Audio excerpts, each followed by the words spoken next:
Today I'm chatting with CEO and co-founder of Bitfury Surround, Stefan Schulz. How are you today, Stefan? I'm very good. Thank you very much. Excellent. Thanks for coming on the show. Excited to chat with you today. And how have you been holding up amidst the current crisis? Actually, better than I thought. Even though I have to admit that it's been quite crazy to be so confined, Yeah. especially family, kids, dogs, everybody in one house. So that's been like kind of challenging. But I think we've actually made it pretty well through the crisis so far. That's good to hear. I've got a serious case of quarantine hair myself. It's been growing quite long. Yeah. Yeah. But It's good, and it's also great not to travel so much by plane. So now we have Zoom and all these video conferences and stuff like that, a lot of telecommunications. So I thought we're gaining a little bit of efficiency here. And then at the same time, also you realize that you have very little time because everything is so packed and completely to the contrary, to what you would think being at home. certainly, it's a good thing that we have all this infrastructure at the same time. Yeah, definitely travel's been off the table, and I recently became a digital nomad, and then this pandemic came along, and I haven't been able to travel. But I guess all in good time, hopefully. Yeah. Yeah. So, what are some of the unique challenges streaming poses when it comes to the collection of recording and publishing royalties? I think it's not so much, the challenges basically are how would you be able to unfold the true value of an intellectual property asset or a song in this case, or a movie or a video, whatever, but basically a video or a song across the board. If you really look into all the digital exploitation scenarios, and streaming, of course, is the biggest one of those. And so I would say one of the challenges is, of course, the efficient administration of the flow of the value. Another thing is, of course, the whole way the administration is set up is of course a very I would say antique structure. And it's also not very efficient. And then at the same time, to install a consistent data set with regards to the ownership, the origin, all the kind of protection matters of the asset, but at the same time, to make it fit into the let's say kind of commercial, like real commercial data play that is out there, that is of course very different from a traditional licensing scheme. And in our industry, we are not really capable of meeting the standards that you normally would that have been kind of established by Silicon Valley and like all the big platforms with regard to this.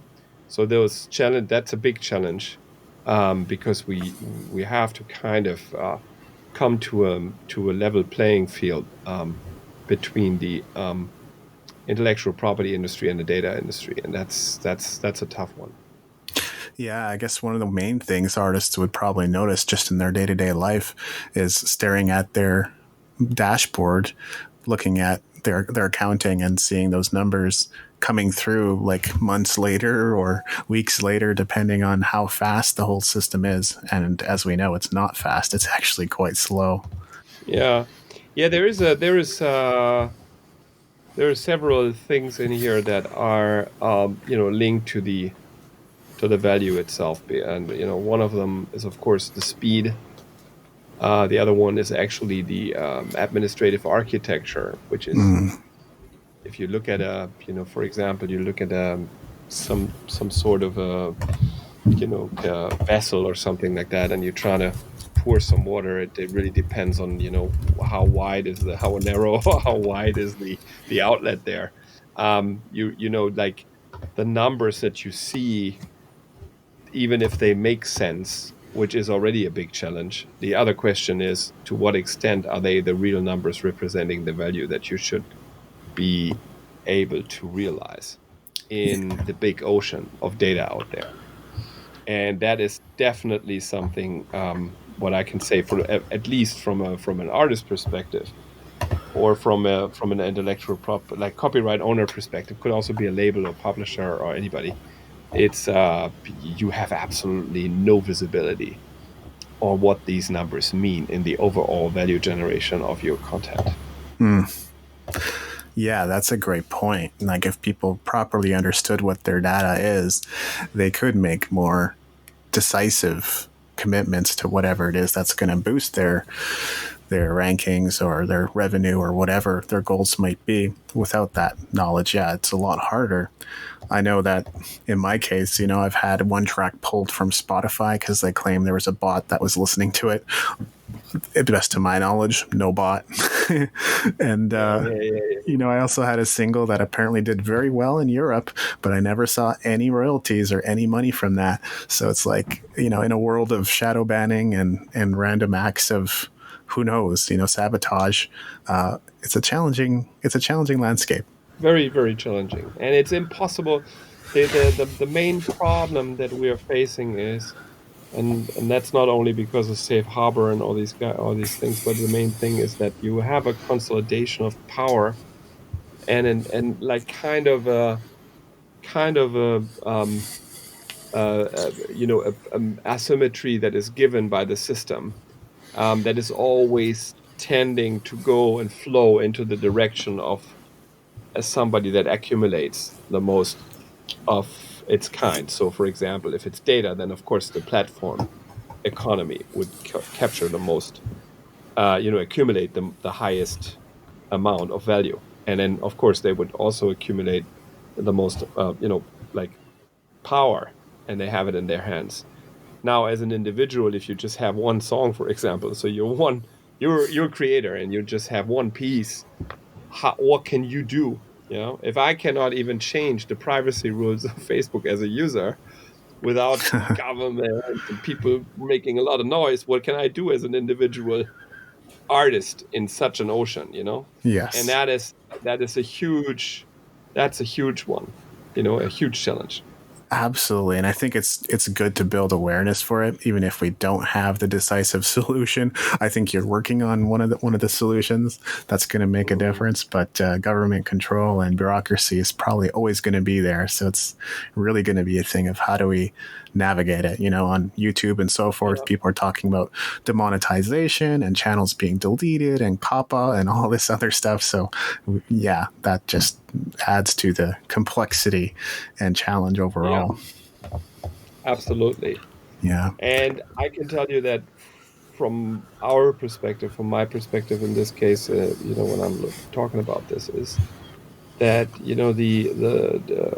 this, what is it called, mismatching value create, let's say, capturing of value and or distribution of value, is basically very obvious if you look at the let's say financial, you look at the financial data, you look at the, let's say, 10 biggest platforms in the world and how they actually have reach a market cap of 2,000 billion or even higher, and they manage to, let's take away COVID for a moment, but they certainly manage to grow, compound annual growth rate kind of thing, by like 30-40% on that level. I mean, this is just absolutely crazy if you really compare it to like a music industry with somewhere like in the 20 billions, and then you grow by, let's say, 8%, right? So like it's such an underproportional growth that there is something wrong for sure in that system. Wow. You know Yeah. what I mean? And Well, then yeah, sorry. no, it's okay. Go ahead. No, and then the other thing is, if you are, let's say, participating in an underproportional way, or in a like not comparable way, or let's say you are participating in a way that is inferior to the other side, then this is also a clear, this is also a very very. Sorry, I lost my point right now because I'm actually thinking about this, participation, in a sense that if there's more content out there and there's more people producing content every day and Yes. there's more creativity across the globe, Yes. that means automatically you dilute like crazy. And if you already dilute in an unfair, I'm not saying fair because fair is not really right, but it's if you dilute very much amongst your peers in a system or in a marketplace that is not, let's say, leveled, yeah, then you of course have a huge disadvantage. And in fact, that means that the more content is being created across the globe, more people, more content, more output, the system is eating it up, and it will, ultimately lead to the fact that, like on a content by content basis, you will lose a lot of lifetime value, and that's a big problem. Yeah, I think part of what you're saying there is Earth's population is quickly rising to 8 billion people. There's 24,000 songs released every day, 1 million tracks Yeah, every 6 weeks. There's more yeah, content, meaning there should be more engagement because everyone has family, everyone has friends, yeah, and friends and family are usually the first supporters of the people that they love and the music they make. So you're absolutely right. I think you make a good point that overall engagement should only be on the up and up, but the yeah. system is not reflecting that. Not at all. Yeah. And this is why we are like talking about something that is, if you will, like an artistic, kind of dilution and inferior. That's what I was looking for. Hmm. That is given, that is system given. And if you combine this with the lack of authority, because you give your rights everywhere, but you have absolutely no way of controlling what you're doing, then this is, I think it's a very very dangerous cocktail. Yes. Yeah. And to be quite honest, we are not. If you really look a little bit, from the outside into this market, I think you don't really get excited about it because in terms of like numbers, right? Yeah. So if I'm an investor or if I'm a big, like group, I've been working now with entertainment, with big, corporations, and we've been monetizing our content as I when I was this chief digital officer at Universal Music. Then basically, it's they were always, these big corporations, they were looking at entertainment more as a, some kind of a toy, so it's funny, it's great, you have some user engagement, it's amazing how many data points you can generate. But if you really look at it, the industry has not grown actually since 2002, right? So the numbers, Huh. they are now reaching 2002. So, I mean, there's not so much to celebrate. It's nice, it's great. There's more significance towards what with regards to the content, but the value growth is so under proportional that, from my perspective, we should be more concerned than celebrating. Good point. I think this is a multi-billion-dollar industry, and yet, myself, people in my mastermind group, other music educators that I've had on the podcast, all seem to agree this is still the hardest industry to make it in. It's the easiest industry probably to generate, data points. Yes. And if data is you cannot, I mean, it's almost ridiculous if you talk about data and oil now because oil is at zero, but you know what I mean? It's like, if it is really, if it is really valuable and it's creating a lot of value and the data points are the new value, then you should ask yourself, I generate, let's say as a Billie Eilish, 1 billion data points in, I don't know, like 48 hours. And at the same time, the significance of what we are doing, and I would say the average income of all the individual artists out there is in decline, and Yeah. that is something that is really weird. Right. A lot of people would maybe just look at that and go, okay, that's because there's more competition than ever before. But like we were saying earlier, there's more engagement than ever before. So the fact that artists' income is declining doesn't actually make sense. Yeah. Yeah, I think, if you really look at it from an administrative perspective, Yeah.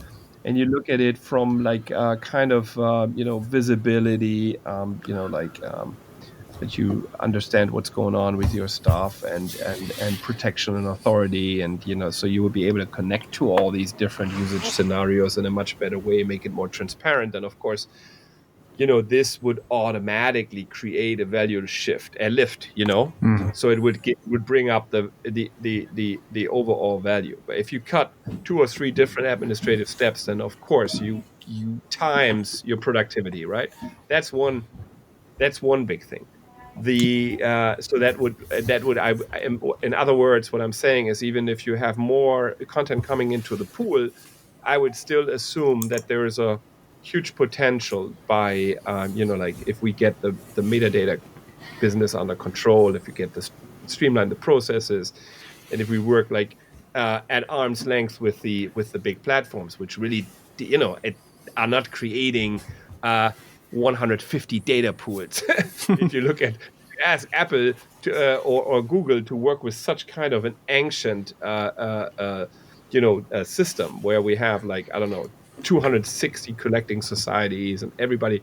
It's not that there are too many. I'm just saying that there's too much information out there that's not consistent. So it causes a lot of friction, and it really also causes a huge loss of productivity.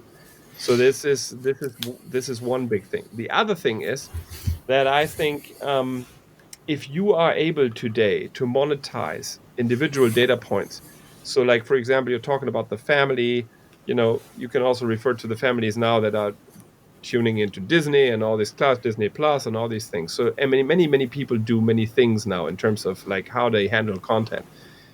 The information behind that is valuable, of course. Now, if I put this information into a marketplace scenario that is, for example, like an auction-based advertising system in the case of Google, right? That would mean that they can individualize each data monetization scenario they want in real time. And the craziest thing is, they can actually do an auction and have people increase the price by themselves. So now, on the other hand, if I look at the connecting point and say it's a content piece, okay, this piece is not even able to individually determine its price point in YouTube. So you understand what I mean? It's like completely crazy. If you suggest today to, let's say, I'm just making it up. You suggest today to a brand, I don't know, like Vans or whatever, Rolex or whatever you like, right? Take any brand, right? And you suggest, okay, I give my product to a retail store, but I have absolutely no control to what price they sell. I have absolutely no control how they operate, how they place it in the windows. Whatever they do, I have absolutely no control. That means I would destroy my brand, because I don't even understand how the value is being how the value is being, first of all, generated, and then afterwards even attributed to me. A company like Porsche, Rolex, or these guys, they would never allow this to happen. In fact, they even control the secondary markets, right? But artists just say, "Oh, put my stuff on Spotify, great," and that's it. End of discussion. Yeah. It's basically been that way since the days of iTunes, right? When pretty much all prices were suddenly standardized. Yes. And in our case, I used to work with Vivendi, because I was at Vivendi, when I was in the movie industry, for TV industry, for a couple of years, because we were creating a pan-European kind of Netflix platform, and I was working with Breaking Bad and all these guys. I noticed that the movie industry is completely different, right? Just imagine, if you see that the system itself is generating too much value, and you are Disney, you say, bye Netflix, that's it. Because it doesn't pay for me. I Yeah. take my entire content out of this and I create a new environment which I believe is better for me, right? And this is the kind of discussion that in the music industry is for the moment by nature of the way that the infrastructure is working, not working. So for example, if I said, I give you an example, Marilyn Manson, Halloween receives not zero point 0.4 cents per stream, but 2 cents. Okay, just for 48 hours around Halloween time. For the moment, the infrastructure does not allow for that. Where Google can individualize each data point even by second. Because they, okay, well, only between 8 and 9 at night, this, this thing is happening and I'll get 4 times the money and stuff like that. Those are those capabilities that are very, very normal in the world of Silicon Valley, are not normal to our industry, and that's a huge, huge loss of value here. That is absolutely fascinating. I think we've painted a good picture of what the problem is. And now we want to begin talking a little bit about the solution as well. I mean, I could go down that track forever, but I figure, we'll have you on the show anyway, and you're proposing solutions. So we should talk about that as well.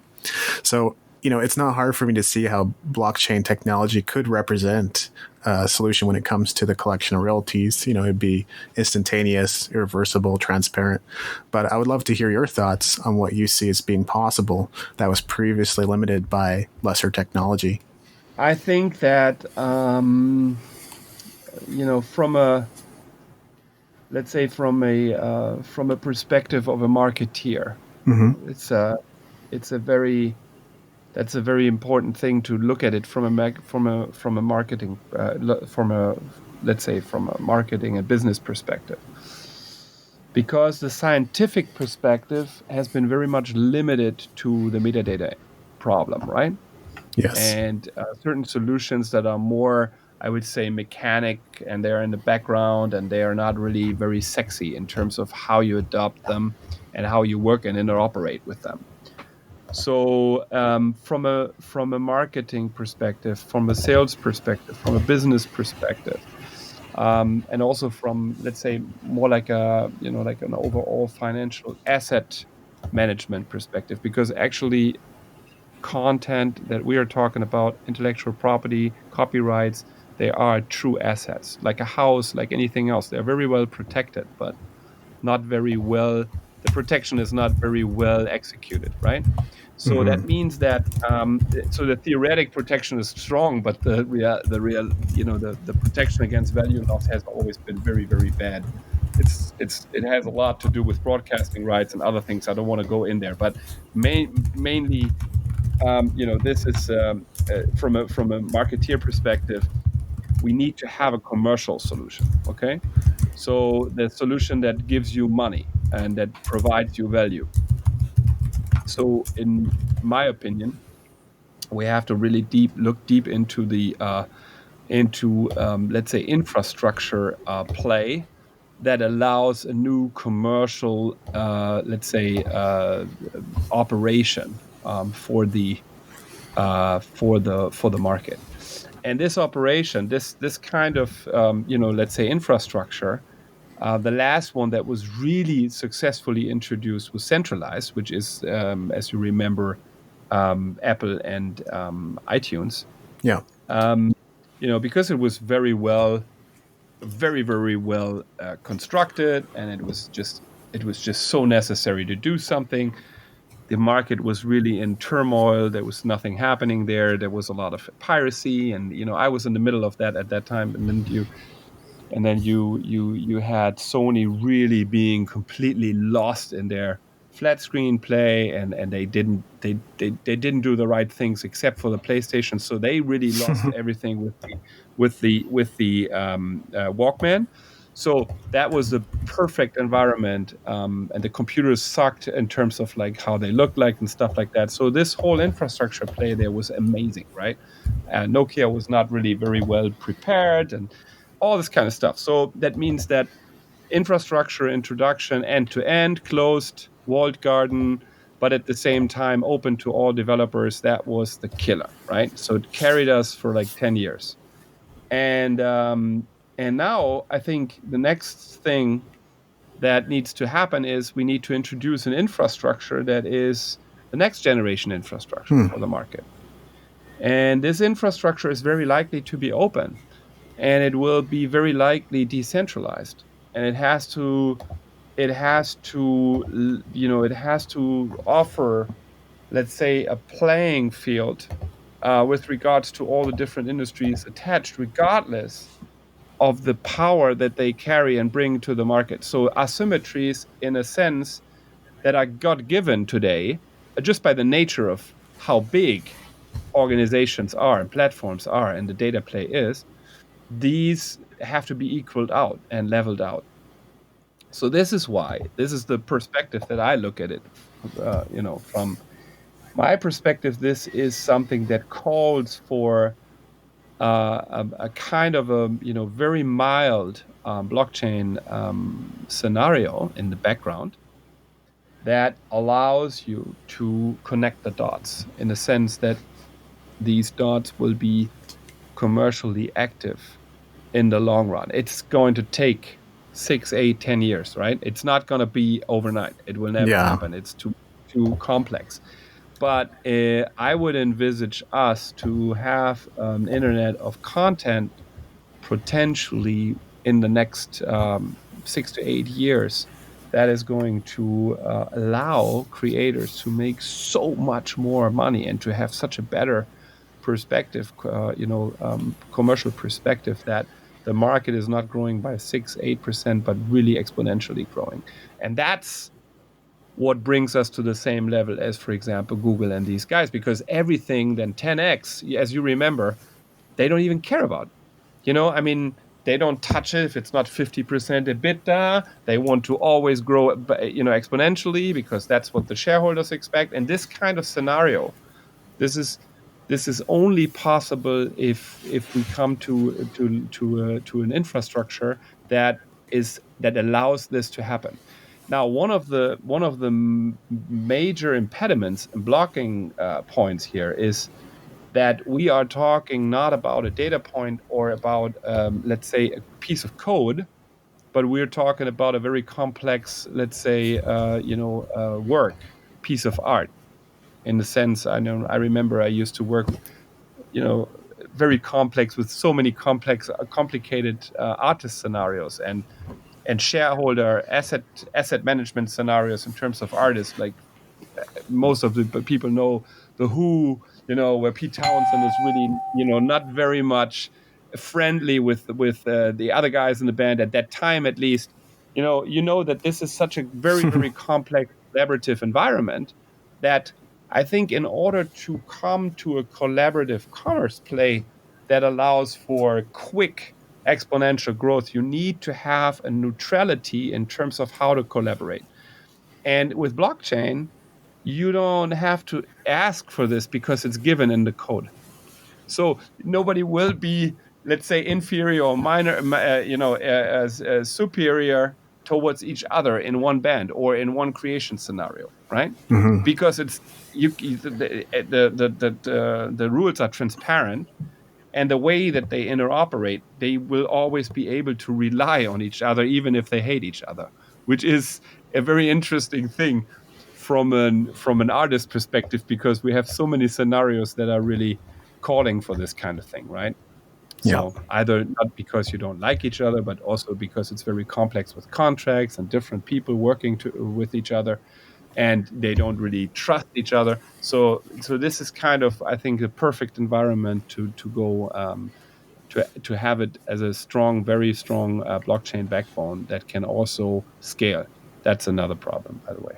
Yeah, I do recognize too. I read Blockchain Revolution, and it identified quite a few challenges connected to blockchain and deploying it at a much larger, scalable level. But it's great to hear you explain how long you expect that to take, and even talk about some of the challenges. So you really answered some of my next questions, which is great. one of the advantages of the blockchain is that it could present new opportunities for monetization, and the possibilities are kind of beyond overwhelming. But what kinds of revenue streams do you see as being viable?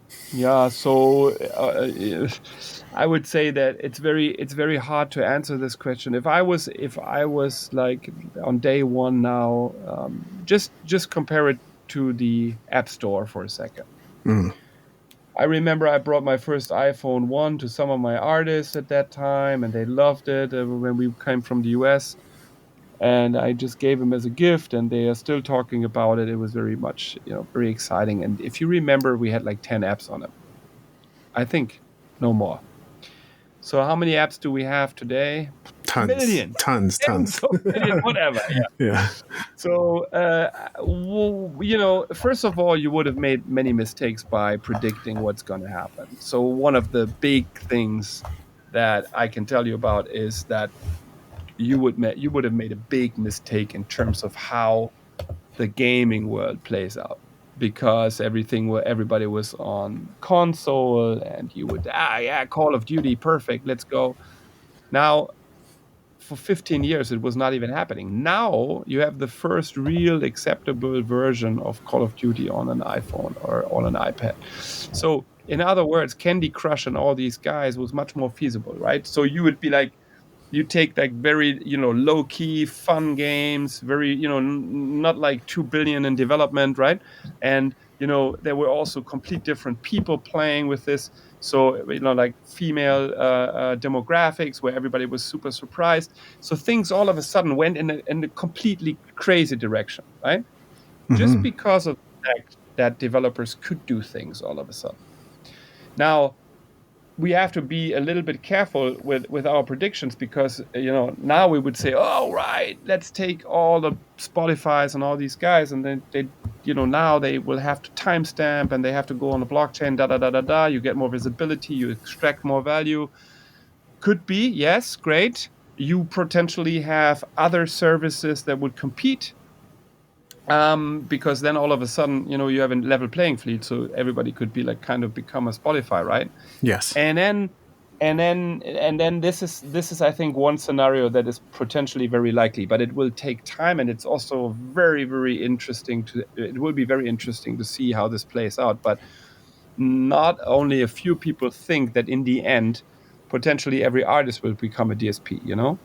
So that's going to be a crazy world out there, where everything is connected with everybody's connected with everybody, and everybody will be remunerated, and it's all connected through blockchain, because then the money flow will be like crazy. Like 10 people will participate in different countries, and so that's one thing. So you will be encouraged to become a DSP. You will be encouraged to work with repertoire. So this is I think, on the streaming side, I think this is going to potentially increase the number of DSPs by an almost unlimited factor. And Wow. then you have all the different scenarios how to interact and interoperate with content, which is today still very tricky. I was the head of, I was basically managing the licensing department in Central Eastern Europe for Universal, and then you start doing this. It's sometimes still quite manual. Then you cannot reach the artist. Clearances are deferred and delayed, and then Morrissey doesn't have a fax machine. I'm really talking old school talk now, right? And Mm. then you cannot reach them. And then on the other hand, you have people who want to interoperate. They cannot interoperate. The rules are not clear. Contracts cannot be made. Blah, blah, blah, blah. Super difficult to interoperate with this industry, right? Yeah. Now, you take it out of the context, put it into something that is easy and scalable, and you can just connect because it's pre-cleared. And then you go. I would assume there is thousands of developers and people that would love to work with content if it was that easy. I don't get sued. Contracts are automatic. I can Yeah. test a little bit. I don't have to be like, humiliated by some marketing people that tell me I want a minimum guarantee of 200 million. I'm a startup. I only have 80,000. You know what I mean? Even for my own employees. So the whole and then the delays and stuff like that. So I think there will be a big number of use cases that we cannot even imagine if we facilitate the interoperability, and that's a big thing. Yeah. Yeah, it sounds absolutely explosive. And that's an interesting conversation as well. I want to shift into the next part now, and that's a little bit more about you personally and the various ventures that you've had. So, what are some of the biggest challenges you've overcome in your various ventures? You want to have my? I mean, the answer to this is of course not that easy, but I can tell you. First of all, the alignment of capital, to connect, or let's say to come to a point where the capital understands what you want to do and supports and scales with you, on that around that specific venture.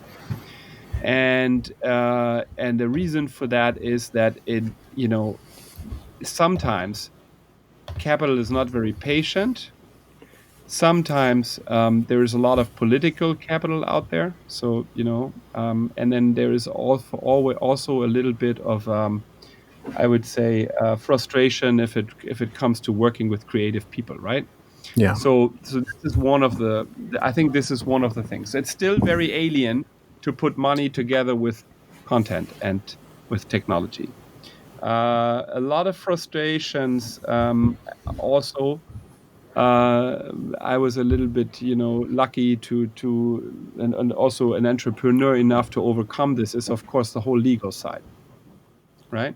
Yes. Because in order to move, you have to shoot. It's like in the Wild West. I mean, we've all observed Mark Zuckerberg and all these guys, right? I mean, if the default question if the default status would have been to ask and to get lawyers and everybody on board, Facebook would be nothing today, right? It would not So that exist. means, Yeah. yeah, it would probably not exist because you have to move. Now, moving in our environment is like moving in quicksand. So that's another thing, big challenge. And with regards to how does the programming and how does the production and your product itself accelerate and test and let's say how do you do go for the iterate and all this kind of stuff compared to the gaming industry, for example, or compared to Disney, where you own all the characters. Much easy, right? In our business, it's more tricky because you cannot automatically do what you want. So you always have to be a little bit prepared to get in conflict with certain copyright organizations in each country and all this kind of stuff, and streamline. Let's put together the content in a way that you can act quickly. So that's also been a challenge. And if you want to do that and adopt that in your product, then of course the product is suffering a little bit because you cannot develop the product in the speed that you would like sometimes, right? Of course. So this is the thing. The other thing is that it's a very complex world if it comes to music, because there is in order to provide a compelling, let's say, offer to the audience, then you normally have to be able to have a full catalog in order to play with the audience, or at least you have to be understanding how can you work with the content you have in order to create a compelling offer, right? Yeah. So this I think in a gamified way with TikTok, for example, is a little bit easier. It's great than it is for let's say a competitor of Spotify, right? But so those are, I think the the main challenges, and then of course what has always been difficult is to let's say overcome this kind of market share politics label scenario. That was in the past a big problem. Now it's not so much because everybody understands they have to go all in order to grow the market. So those are like just some examples. Those are some fantastic examples. And then on the flip side of that, what are some of the greatest victories you've experienced? To be honest, I have and I have to really think about it again. To be really, really, honestly, I think the biggest victories in my life now in 20 years in digital business, they have been with the most simplistic products. Yeah, and in a sense that even my friends, my artists, some of the artists call me and say, "What is this bullshit? What the hell is a ring?" You know. Yeah. So we were selling ringtones. I remember. I think I have several awards here for like 100 million and 50 million, 200 million ringtones. I think we sold like, I don't know. I remember Mario Winans and Eminem just in Germany. I think in 1 week we sold something like 500,000 ringtones for $3. Can you imagine? In one country. Wow. So it's, of course, a very simple product. People liked it. It worked. Boom. Okay. So this kind of stuff, sometimes you may not think it's a very, very fancy and elaborate thing, but it makes a lot of money. And this is the kind of experience that I've made. The easier it gets, whatever. We were doing this Netflix thing. You put TV shows on it, boom, very easy to retrieve. You just stream, that's it, right? So these kind of things where the flow is easy for the consumer, it's entertaining. You can potentially even show off with it, like with the ringtones and stuff. Great. I just recently learned also that in the gaming industry, it's also pretty much the same. That the number of casual games has been so much. I mean, there was so much exploding that it basically killed more or less big of the big franchises that used to exist before. So I think that is it. It's simplicity wins, and you have to be fast. And those were the big things. Absolutely. I think, the tried and true and tested and the proven paths to monetization and success are far more reliable than trying to be a Mark Zuckerberg or some kind of innovator. And that goes for music too, for sure. Yeah. So look at AR, VR. It's difficult, you see? Absolutely it is. But to charge an SMS through a mobile network, boom, one click, it basta. You don't even have to sign a contract. Yeah. No, that's really cool. So thank you so much for today's conversation. I am going to have to wrap it up because I got to jump on my next call. Maybe we'll have to catch up again in the future. But Thank you for your time and generosity, Stefan. Is there anything else I should have asked? I had one thing, but I think, I forgot it now because it's kind of late here.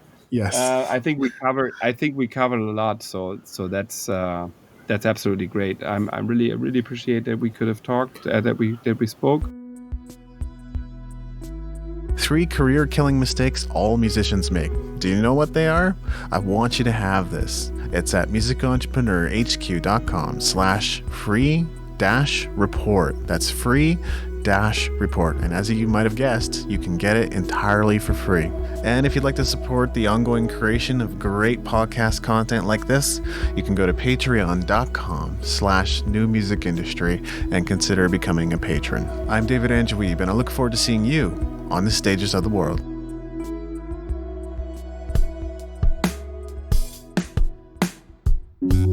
Thank you for listening. Music in this episode was brought to you by Brian Young. Wherever you're listening to this right now, please consider leaving a 5-star review and comment to help us get the word out about the podcast.